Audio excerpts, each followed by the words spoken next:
Assalamualaikum warahmatullahi wabarakatuh. Salam sejahtera untuk kita semua. Perkenalkan, kami dari kelompok 8, saya Putri dan kedua rekan saya Rizky dan Novem. Pada kesempatan kali ini kami akan mempresentasikan pada pertemuan 9, yaitu tentang Sustainability Accounting and Financial Management. Yang pertama yaitu apa itu Sustainability Accounting. Sustainability Accounting adalah intergenerational economic, environmental, and social equity. Adalah pembangunan berkelanjutan, melakukan pembangunan untuk memenuhi kebutuhan saat ini tanpa mengorbankan kebutuhan untuk masa yang akan datang, dengan menitik beratkan pada daya dukung lingkungan, pencapaian keadilan sosial, keberlanjutan ekonomi dan lingkungan. Yang selanjutnya yaitu overall course objective atau yang mana secara keseluruhan. Sustainability ini secara keseluruhan memperkenalkan pasar, investasi, teknik pelaporan, dan metode analisis yang digunakan oleh entitas. Entitas ini termasuk dalamnya pemerintahan, perusahaan, dan individu untuk mendukung keputusan bisnis yang berkelanjutan. Sustainability Accounting and Financial Management juga terdapat sebuah proses yang mana dapat dikatakan tell me and I will forget, show me and I may remember, but involve me and I will understand, yang mana artinya katakan kepadaku dan aku akan lupa, tunjukkan padaku dan mungkin aku akan ingat, tetapi libatkan saya dan saya akan mengerti, yang mana artinya dalam melaksanakan Sustainability Accounting and Financial Management ini harus melibatkan semua pihak, yang mana dengan melibatkan semua pihak ini akan dapat terjadi atau terlaksananya apa yang menjadi tujuan dalam Sustainability Accounting itu sendiri.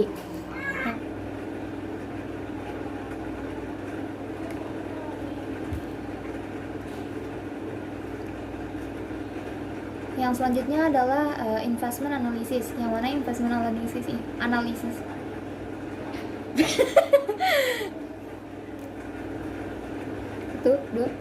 Yang selanjutnya adalah investment analysis, yang mana investment analysis ini diartikan sebagai tujuan dari analisis investasi adalah untuk menentukan kemungkinan kinerja suatu investasi. Misalnya, seberapa cocokkah investasi ini untuk investor tertentu, dan ada berapakah faktor kunci yang diperhatikan dalam analisis investasi. Mereka adalah harga yang sesuai, jangka waktu yang diharapkan untuk mengadakan investasi, peran investasi dalam portofolio secara keseluruhan.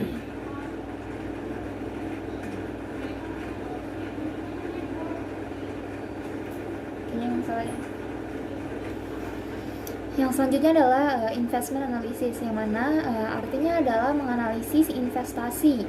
Ada beberapa hal yang harus diperhatikan dalam menganalisis investasi.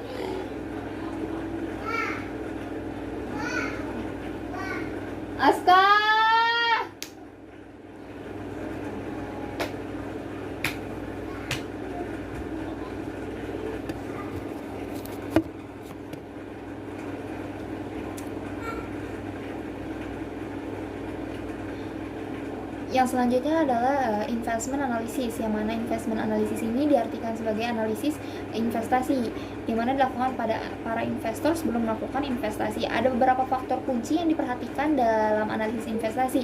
Yang pertama adalah harga yang sesuai, jangka waktu yang diharapkan untuk mengadakan investasi, dan peran investasi dalam portofolio secara keseluruhan. Dalam menganalisis reksadana, investor akan melihat bagaimana kinerja reksadana dari waktu ke waktu dan dibandingkan dengan benchmark dan pesaing utamanya. Perbandingan reksadana ini meliputi perbedaan kinerja, rasio pengeluaran, sustainabilitas manajemen, dan pembobotan sektor, gaya investasi, dan alokasi aset.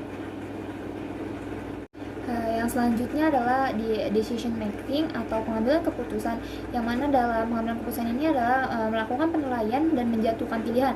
Keputusan ini diambil setelah melalui beberapa perhitungan dan pertimbangan alternatif. Sebelum pilihan dijatuhkan, ada beberapa tahap yang mungkin akan dilalui oleh para pembuat keputusan. Tahapan tersebut bisa meliputi identifikasi masalah utama, penyusunan alternatif yang akan dipilih, dan sampai pada pengambilan keputusan yang terbaik. Selanjutnya adalah market mechanism, yang mana dalam ilmu ekonomi mekanisme pasar ini merujuk pada sebuah sistem kerja di mana kekuatan penawaran dan permintaan menentukan harga dan jumlah barang yang akan ditransaksikan. Mekanisme pasar adalah gambaran bagaimana produsen dan konsumen akhirnya menyepakati harga dan kuantitas. Harga berfungsi sebagai sinyal untuk mengalokasikan sumber daya. Produsen menetapkan harga berdasarkan pertimbangan keuntungan, sebaliknya konsumen membeli barang berdasarkan pertimbangan utilitas. Keduanya terhubung di pasar. Yang selanjutnya itu sustainability reporting atau pelaporan keberlanjutan. Yang pertama itu comparison to require financial reporting atau perbandingan dengan pelaporan keuangan yang diperlukan. Yang kedua yaitu GRI, voluntary guidelines atau pedoman sukarela GRI. Yang ketiga itu define the scope, tentukan ruang lingkup. Yang keempat itu very sustainable reporting headed in the next 5 years atau kemana arah pelaporan keberlanjutan dalam 5 tahun ke depan. Yang kelima yaitu will part of sustainability reporting be including the in required external reporting. Akankah bagian dari pelaporan keberlanjutan dimasukkan ke dalam pelaporan eksternal yang diperlukan? Atau when sustainability is part of the strategic plan, ketika keberlanjutan adalah bagian dari rencana strategi. Yang selanjutnya yaitu alat pengerjaan atau laporan keberlanjutan perusahaan, yaitu fly under the radar atau terbang di bawah radar. Yang selanjutnya itu obtaining upper management support atau memperoleh dukungan manajemen atas. Yang selanjutnya akan dijelaskan oleh teman saya yaitu Rizky. Baik, saya akan melanjutkan presentasi dari teman saya. Materi yang selanjutnya yaitu pelaporan eksternal gas rumah kaca. Pada materi ini terdapat masalah yaitu standar akuntansi dan pelaporan GRK. Yang di dalamnya adalah inventarisasi GRK, penetapan target GRK, dan kurangi GRK. Lalu ada penetapan batasan yaitu batasan organisasi dan batasan operasional. Dalam pelaporan eksternal gas rumah kaca ini, alat pengajarannya adalah Stanford GHG Primer. Selanjutnya adalah jaminan pelaporan keberlanjutan, yakni memiliki masalah siapa sih yang membutuhkan jaminan. Biasanya para investor membutuhkan jaminan pelaporan keberlanjutan ini untuk menimbang mereka berinvestasi terhadap perusahaan tersebut. Lalu jaminan seperti apa? Jaminan seperti laporan dasar sistem manajemen, dan pemerintahan. Yang selanjutnya ada dasar balance scorecard. Pada dasar balance scorecard memiliki masalah menangkap indikator kinerja kualitatif alat pengajaran yang memiliki 4 poin, yaitu pertama dasar-dasar balance scorecard, yang kedua penilaian dan pelaporan internal mengikat metrik perusahaan dengan strategi, yang ketiga mempertimbangkan 4 perspektif termasuk pembelajaran atau pertumbuhan, proses bisnis, pelanggan, dan keuangan. Yang keempat ada diperluas ke kartu skor seimbang yang berkelanjutan. Selanjutnya ada akuntansi manajemen berkelanjutan, yaitu masalahnya adalah di dalam pembiayaan. Dalam masalah pembiayaan ini, bagaimana membiayai membiayai situs pembersihan. Jadi lebih ke arah pembiayaan situs pembersihan. Generasi mana yang harus membayar pembersihan? Masa lalu, saat ini, masa depan, atau beberapa kombinasi? Lalu pada masalah pembiayaan di akuntansi manajemen berkelanjutan ini, sumber dayanya adalah TPA, yaitu Kota Chesterfield, obligasi daerah, dan kenaikan tarif layanan. Yang selanjutnya masih akuntansi manajemen berkelanjutan. Yang kedua adalah masalah alokasi yang tepat dari biaya lingkungan untuk produk pengenalan, produk retensi, dan keputusan eliminasi. Ada yang pertama adalah biaya saat ini, yaitu diambil dari biaya masa lalu dan biaya masa depan dari regulasi. Pada masalah ini bersumber dari retroaktif efek kaca khusus. Selanjutnya ada investasi yang bertanggung jawab secara sosial. Pada masalah di poin ini, kinerja keuangan dan sosial berkelanjutan atau etika dan lain-lain. Kinerja kendaraan itu tersedia kompetitif dengan non SRI. Metode penyaringan perusahaan yang bertanggung jawab secara sosial adalah sinyal dari manajemen yang baik. Sumber daya pada masalah kali ini yaitu metodologi riset dan pemeringkatan berinvestasi kasus Harvard ABB 2000 yang mengembangkan kendaraan investasi yang ramah lingkungan atau bertanggung jawab sosial. Yang selanjutnya adalah mekanisme pasar. Pada mekanisme pasar memiliki masalah evaluasi respon regulasi terhadap amandemen undang-undang udara bersih yang berawal dari masalah hujan, asam SO2, emerging area dalam perdagangan, gas rumah kaca CO2.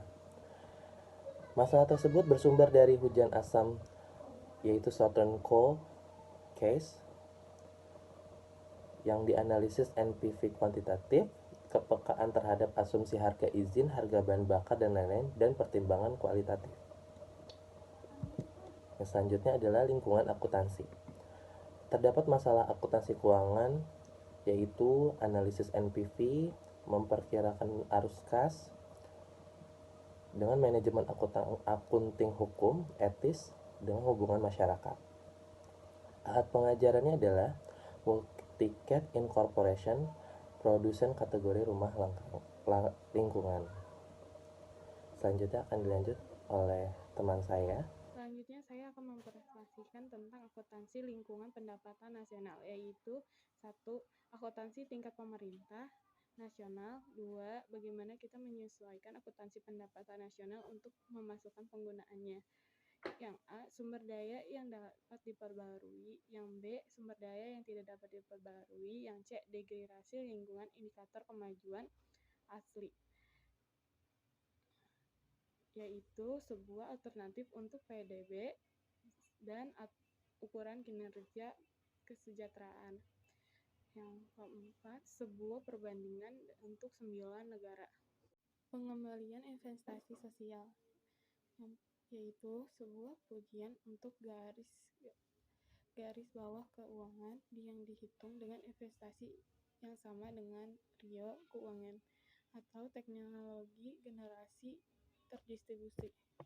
Efisiensi lingkungan, metode untuk memberikan informasi tentang kinerja vis-a-vis kinerja keuangan, dinormalisasi oleh nilai bersih yang ditambahkan oleh perusahaan, yaitu area pendoman, penggunaan air, penggunaan energi, kontribusi peringatan global, bahan perusak ozon, dan limbah. Contoh kasus bahan kimia yaitu kasus Ciba. Sekian presentasi dari saya dan kelompok. Terima kasih.